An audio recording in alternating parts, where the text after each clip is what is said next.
Greetings, building science enthusiasts, and welcome back to the Building Science Podcast. This episode is brought to you by Bowtex Systems, a Texas-based manufacturer of a high-performance insulated concrete wall system. Here on the Building Science Podcast, we stress the importance of the building enclosure to the overall comfort, health, safety, durability, and efficiency of our buildings. And you've also heard us say that the enclosure needs to do the heavy lifting.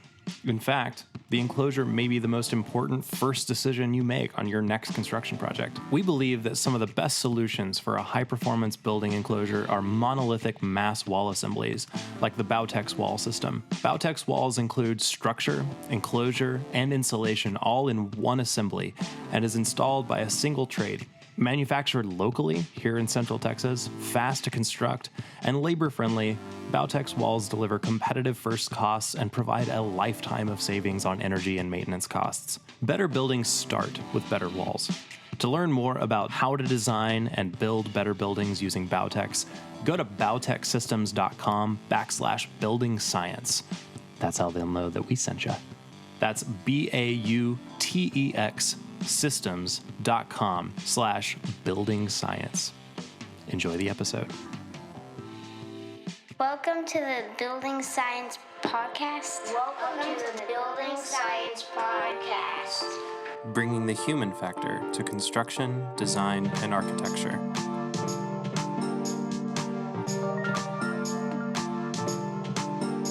Brought to you by Positive Energy in Austin, Texas. Hey listeners, welcome back. This is another live episode from the Texas Society of Architects Expo and Convention, so prepare for a little background noise, but enjoy the episode. All right, so hello, welcome back. We're live from the TXA conference in Austin, Texas, and I have the great pleasure to introduce to you Peter Pfeiffer of Barley Pfeiffer Architects here in Austin. Now, I didn't know you were going to say pleasure. I thought you were just going to say the great. Okay, No, I'm playing with you. I'm having fun today. Classic Peter. So Peter and I have done a little bit of prep for this interview, talking about topics, and we're kicking it off based on the theme at this conference of different levels of beauty, different ways to look at the built world. And I know that you just attended the Austin Green Awards. I did 2 weeks ago. Tell us about that, and if you could tie it into your perception of, so beauty, quality in a building, right? It's the architectural design and other things.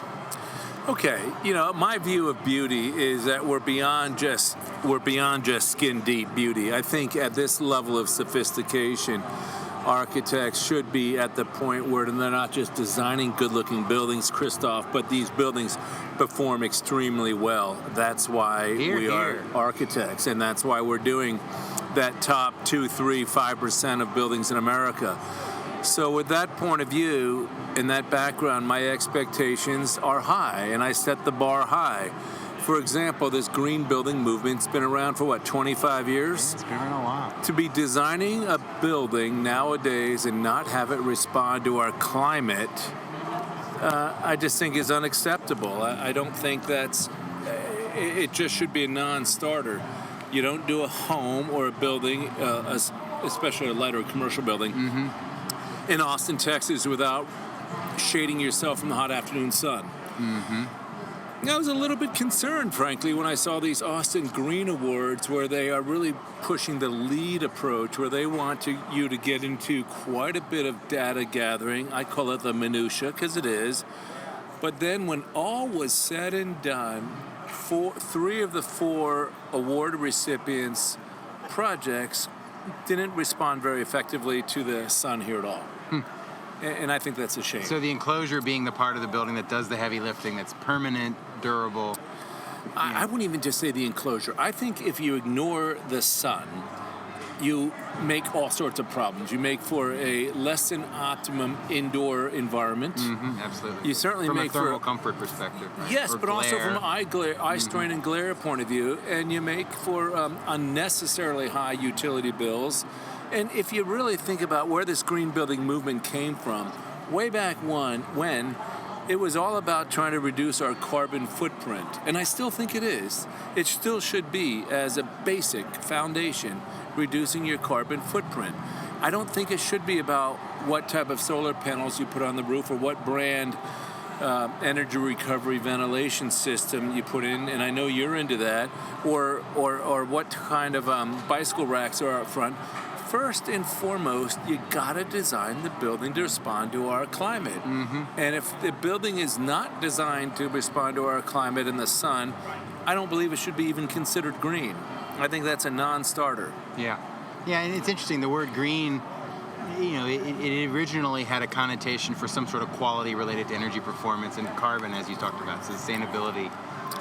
Interestingly, I just got back from the Passive House conference. They're already saying, look, sustainability is not the proper terminology anymore because the environment is degraded to this level. Why sustain it? Let's have regenerative. Thank you. But taking it back into your question, so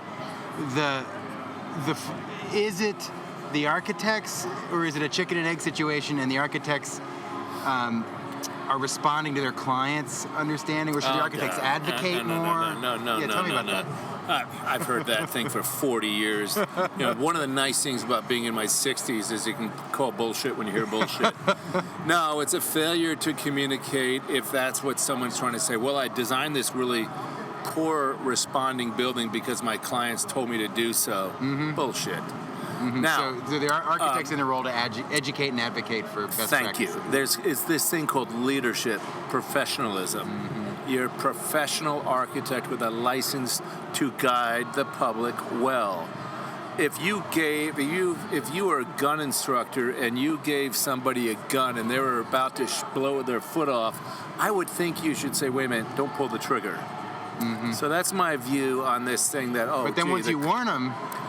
Well, if you warn them... Because ultimately it is their house. Ultimately it is their house, right. But I don't know, guys. I've done 600 homes and buildings. I've never had a client say, oh no, we want that excess of solar heat and that glare. We really want that. No. I'm sorry. I don't buy that. Okay. So what other ways could it respond to the climate? I mean, so we have a lot first and foremost, you got to think about daylighting, and they talk about ample sunlight. No, it's not ample sunlight here. It's balanced daylighting we need in our homes and our buildings, not excessive or ample sunlight. That's one term to get people to understand. But you can do, it doesn't take a lot of sophisticated sun angle calculations to see what you need to do. If you can't accomplish your need with good overhangs or awnings above the windows, you can at least put in some type of external shading devices.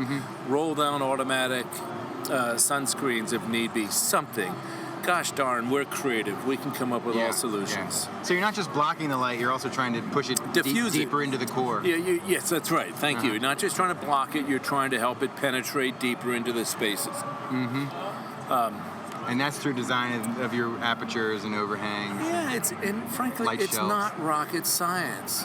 I could tell you about the 3 nuns who died and went to the gates of St. Pete, but I'll save that for another time. All right. So this is rated G for all audiences. It is. Okay, so daylighting, solar shading, right? So mean radiant temperature.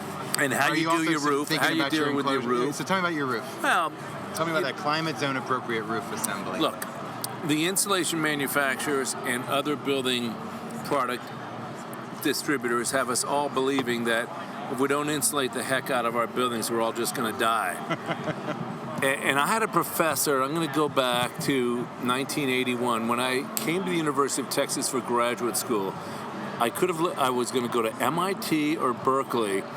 They too were into this, what we called back then, environmentally sensitive movement. But a professor here at UT said something really cool, and I want to say this, because if you internalize what this professor, Paco Arumi, said, it answers almost all questions. He said, if you're designing a building in Alaska or one in Austin, do to the building what you would do to yourself to make yourself comfortable outside. Awesome. Now, in Alaska, I do want to wrap myself with a lot of insulation, otherwise I'll be freezing. But how many days a year will that make you feel better in Austin, Texas? Yeah. On the other hand, in Austin, Texas, get out of the sun. Stand underneath a shade tree. Probably 350 days a year that'll make you feel better. Yeah, smart. So I don't care, frankly, what the R value is of the glass or the R value is of the wall. Maybe the roof, yes, until I've dealt with radiation, because that's the type of heat transfer that's going to make all the difference in the world here. So how do you do let's talk to a roof.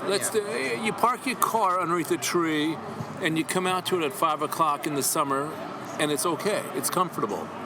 So the point is, no insulation, get rid of the radiation. Build some type of shading umbrella over your house or your building. Smart. Put a radiation barrier in the roof structure at the very least.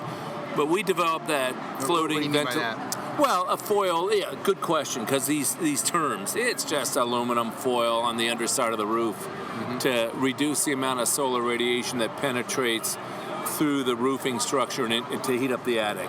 But that's incompatible with spray foam. If you spray foam. No. There you go again. You're stuck. No, you can do an airspace underneath the sheathing and still then do spray foam underneath that. Kaboom! If you go around like other builders do, and you'll see those ideas. We've done that. Yeah, so 20 years ago, we came up with that one. The other thing, though, is excuse me a second. I just want to make sure. So you have metal roof. Yeah, or no, any kind of roof. If you're talking about the airspace. So you have the roof decking with radiant barrier. Yep. And then you have an air gap. Right. So you have some sort of baffle that you put in there. Yeah, it's and then really you spray sophisticated. It's called bent cardboard. Well, could you spell that? B-E-N-T. Yeah, there should be a listing in the CSI directory for bent cardboard or wedged cardboard. Right. And then you spray foam to all that. But and you encapsulate the rafters. Roof deck Well, yes, you with can. ventilation as well. You know, isn't that something yes, that you you were doing? can go on top of the roof deck with ventilation, absolutely. But this detail that I'm mentioning to you is something you can do with an inexpensive roof material like composition shingles. Okay. Now, if you were going to go with a metal roof, don't put the metal directly onto the wood roof deck. Metal conducts heat really well. Certainly does. So why in God's name do you want to connect it really securely to your building to transfer heat? No, what you want to do is put some type of airspace between the metal and the roof deck. Yeah. And we've got a variety of ways of doing that. You've probably seen them with running the 1x4 lath at an angle so we can get a continuous ventilated space underneath the metal. And that way, your metal roof does a few things.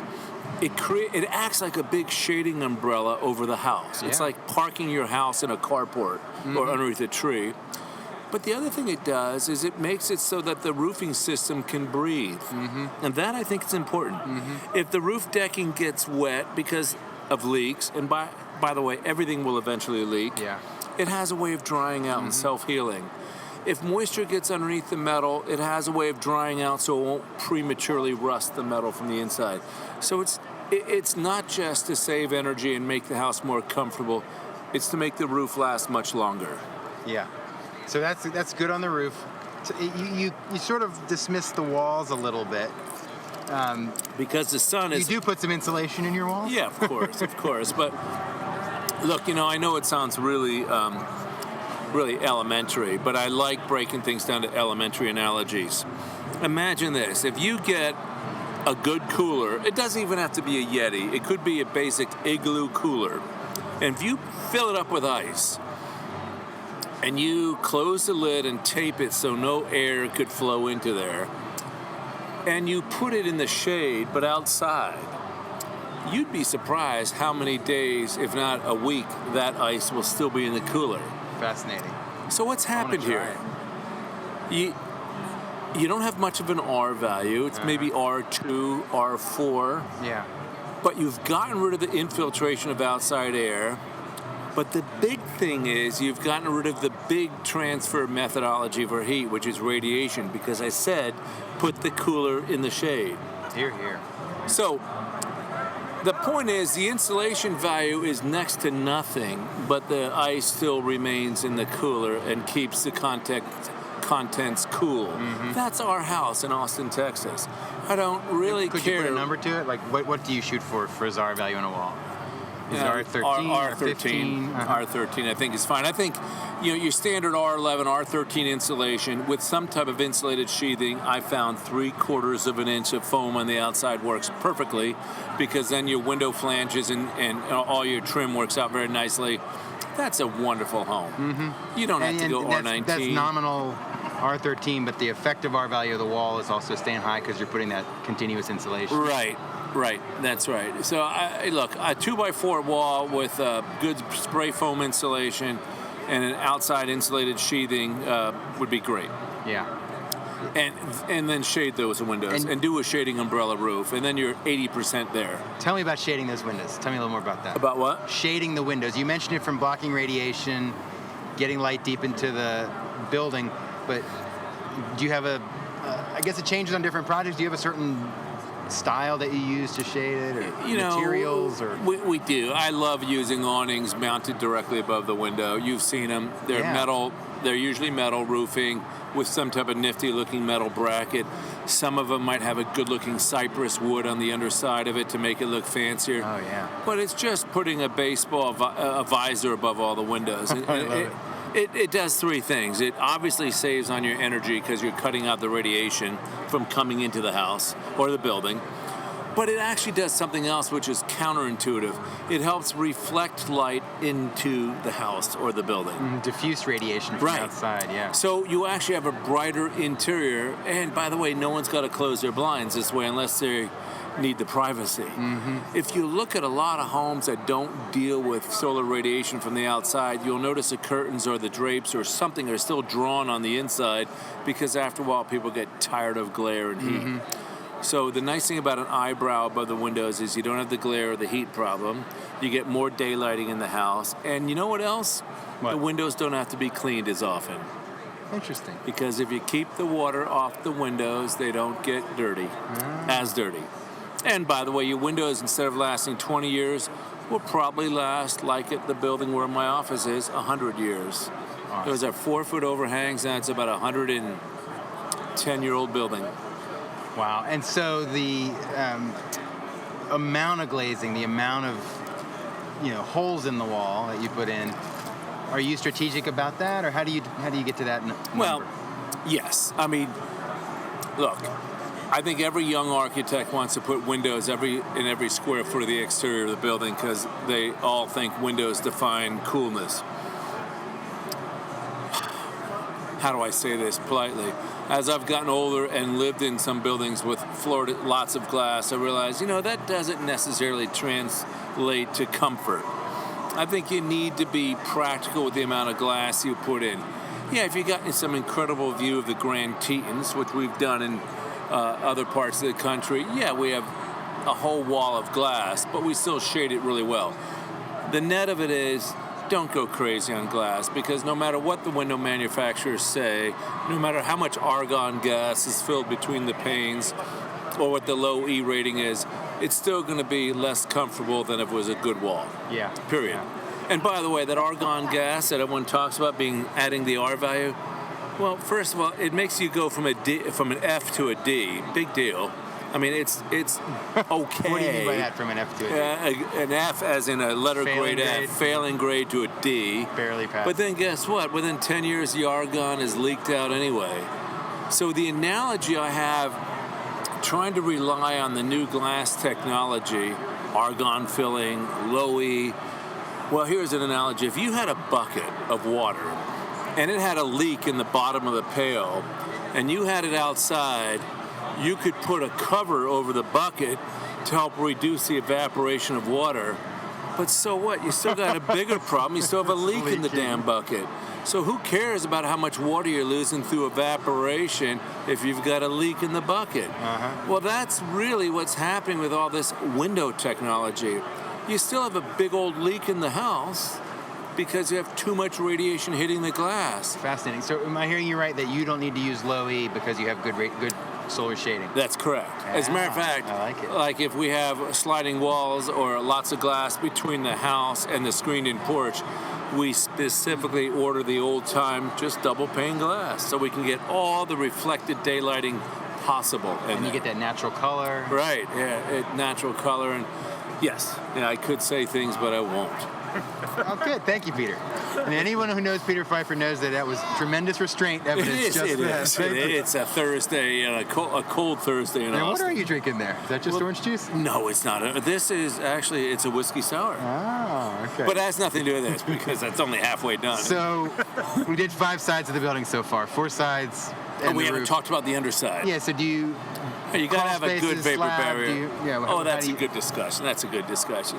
You know, 5, 10, 15 years ago, Joe Streebrook and John Tooley and my buds up north were all talking about this lane brain idea of inviting the crawl space and all its cockroaches into your house. And I said, that's a bunch of BS. I'm sorry, but with spray foam... You mean by building science BS or the other BS? No, it's BS as in bullshit. Because I don't like the idea of a crawl space and the air in the crawl space, no matter how nice a mat you do and all this stuff, connecting that with the household air. Just stop. The idea is, gosh darn it, just stop the humidity and the moisture that's in this soil from being able to come up into your building, period. Mm-hmm. And if you just do you do vents on the walls of the crawl space? Let me get there. Right, the bigger point is, I think we all get wrapped up in details before we really analyze what it is we're trying to accomplish. I see that all the time in the building business. People talk about this type of crawl space vent versus not venting. Doesn't matter, guys. All we're trying to do is stop the humidity and stuff that's coming out of the ground from coming up into your building, period. Well, you can do that by doing something very laborious, like putting down a special vapor barrier on the crawl space floor and then not do any crawl space vents and tape it all very nicely together and hope that no one ever in the next 100 years will ever breach this thing. And then even take it one step into further stupidity by blowing some air-conditioned air into there and circulating it through your house. Or just spray closed-cell foam on the underside of the floor system. Don't forget to encapsulate your joists and call it a day. Period. So the walls of the crawl space, do they have holes in them? Well, sometimes they might and sometimes they might not. If you've got moisture coming up from underneath the ground, like in my case on West 6th Street with those old houses, we discovered we've got underground springs. Let me stop for a minute. All of these things I'm saying have been the result of my 30 years of using my buildings on West 6th Street as my building science laboratory. One of them does have a sealed crawl space, by the way. One has a totally vented crawl space. And the last one has this hybrid crawl space. It started off as totally sealed until I realized, what do you do during a really rainy area time of the year, and you got springs percolating water up underneath your building? I'm looking underneath my poly barrier on the floor, and I'm seeing all this gross mildew, and it's seeping out everywhere. So I figured, the hell with this. I vented that crawl space, but I sealed off the plane between the crawl space and the house very effectively with closed cell foam, and I encapsulated every single structural member, the entire rafter, not just the underside of the floor, but the entire, not rafter, but joist. And that's a great system. That building's performing wonderfully, and it's very serviceable. I don't have to worry about someone walking around in there with soccer spikes on and busting up my vapor barrier on the floor of the crawl space. Mm-hmm. So it used to be that one build of closed cell spray foam was like an inch, R7, R6, R7, something like that. Now they have new spray foam closed cell, That was all about the closed cell. Right, no, that's right. 1 inch, 7 per inch, yeah. So now you can do 2 inches in a single build. Would you do 1 inch, 2 inch? Would you not care? In this climate, is it more about the vapor or the air? It's more about the vapor in the air. R value, schmar value. Yeah, because 1 inch is there's fine. There's no radiation down there. That's right, no radiation. Really, the difference in temperature between the crawl space that's vented and the interior of the building might be 20 degrees on a bad day. Mm-hmm. And by the way, how do I know that? I put an electronic thermometer in the crawl space, and it records the highs and the lows. And I've had it in there since 2010, so it's 7 years. The crawl space is never, and it's a vented crawl space. In the dead of the winter, it's never gotten colder than about 52 degrees. Interesting. and the house was 68 degrees, 70 degrees, so call it a delta T of about 20 degrees. You don't need a lot of insulation to fight a 20-degree change in temperature between one environment and the next. Yeah. And you've got a huge thermal mass there called the Earth. Yeah, the Earth, that's right. Coupling that in. So why do we need R19 insulation underneath our buildings? Okay, so we're 22 minutes somehow already. That's gone so fast. I know. So I want to go back actually where we started, because where we started was whiskey not sour? necessarily the Austin Green Awards, but in general, and I mean this, there are a lot of architects in this room and people that care about their craft, they care about their projects, and yet somehow a lot of people in this room would also say it's become overly ocular-centric, overly visually focused.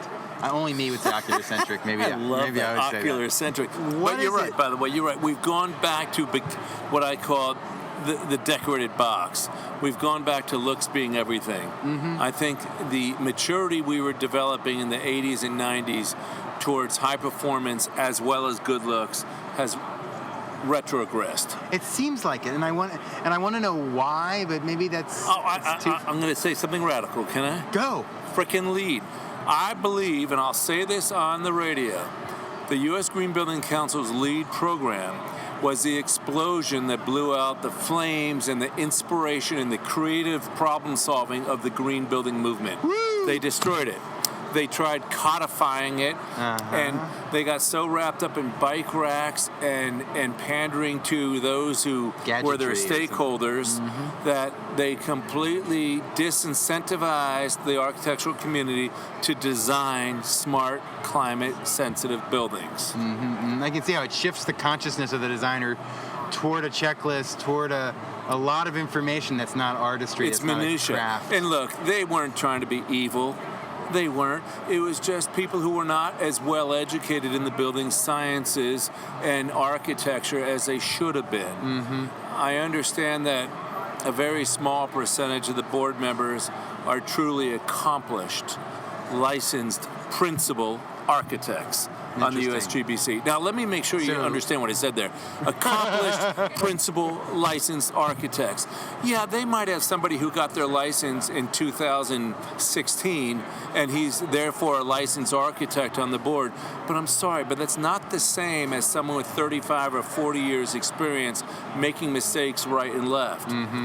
If you get licensed, accomplished, principal architects who have spent their life designing buildings to be high performance and energy efficient, that would be a whole different U.S. Green Building Council. I like it. So one last topic then. That was well said and pretty bold. The explosion that blew out the flames of the green building movement. Oh, man. That's why I think we've retrogressed to the eye candy.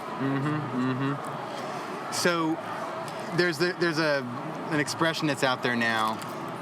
Health is the new green. That homes particularly can be built for well-being and health. My hope is that can kind of rekindle that flame or rekindle a new way of caring and a new way of appreciating.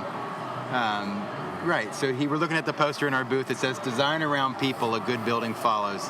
And so that keep in mind that means beauty, that means durability, that means performance. People want all kinds of things.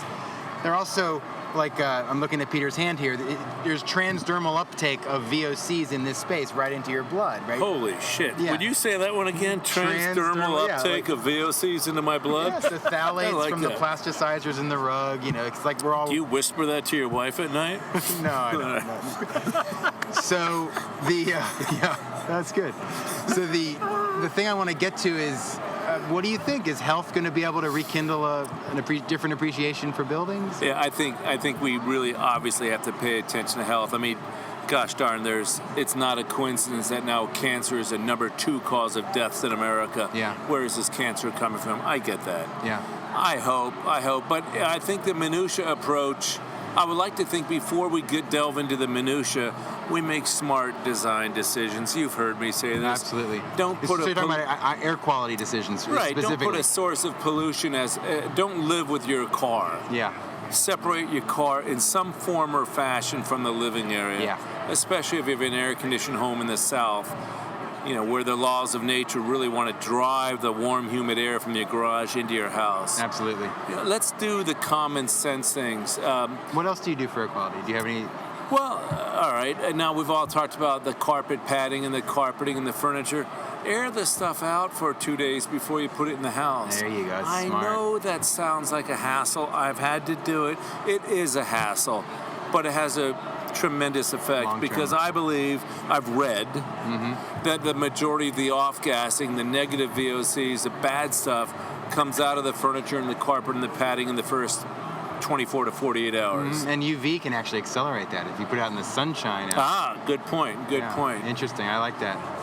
So or using a front-loading washing machine so you don't get that humidity coming out of your washing machine and loading up your whole house. Make sure you use an exhaust fan well in your kitchen. And a good Makeup air for things. Makeup air, yes. I mean, we don't have to go into an expensive and energy-consumptive energy ventilation system as our knee-jerk reaction. Now, I know you and I might have an argument about that. Well, I would say you always bias toward health when in doubt. Bias toward health, but let's not go overboard and knee-jerk. Well, I'd put it in hierarchical order. But I think we need to wrap up. It's already been 30 minutes. So I want to thank Bautex for sponsoring this episode and TXA for letting us be here at this booth. And I want to thank you, Peter, and I want to give you the last word. Any final comments or thoughts? To be continued on this discussion about I how think so to too. ensure good indoor air quality. Good I man. agree with you, though. Let's get back to that basic and try to elevate the architectural world back to serious stuff instead of eye candy. Well said, my friend. Thank you, Peter. And we'd also like to thank TXA for making this happen, and of course our sponsor, Bautex.